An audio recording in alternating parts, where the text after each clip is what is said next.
Members of Parliament spent the day debating the budget bill. Tomorrow, a marathon voting session is expected to begin on 800 proposed amendments. The opposition is in an uproar over the size of the bill.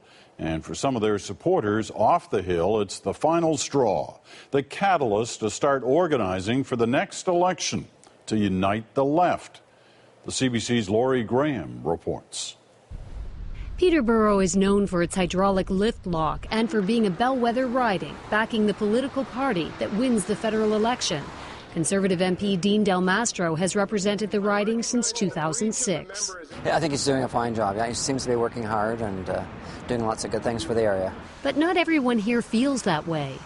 It's really important that we be so inclusive that citizens... Behind closed doors, this small group is organizing to unite the opposition parties in Peterborough and run one candidate in the next federal election. The goal would be just that candidate and the Conservative candidate, two people to select on the ballot.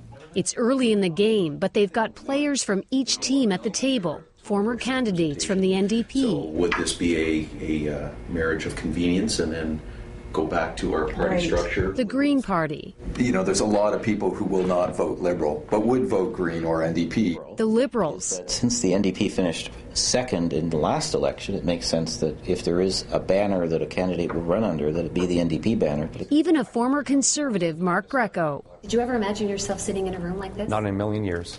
Greco helped get Dean Del Mastro elected 3 times, but now he wants to help defeat him. This is not what I voted for. I voted for a smaller government, better fiscal control, less intrusiveness in people's lives, and instead I'm seeing, at best, management-style fiscal policy and more intrusion in individual lives.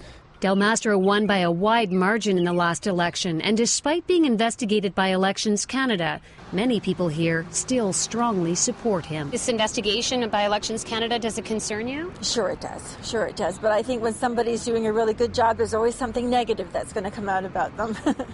But he'll rise above it. It's not just here. There are quiet conversations happening in other Conservative ridings across Ontario. Meetings have been held in more than half a dozen ridings so far, where people from different political parties are talking about cooperating in 2015. In Kitchener-Waterloo, it's as grassroots as it gets. Run one unity candidate against the Conservative. And if I'm not gonna sign that. Are you interested in signing our petition? Not today, thanks. We're not asking them to give up their right to vote for their party of choice forever. We're asking them to vote for a unity candidate one time with the goal of electing a government that better represents all of us.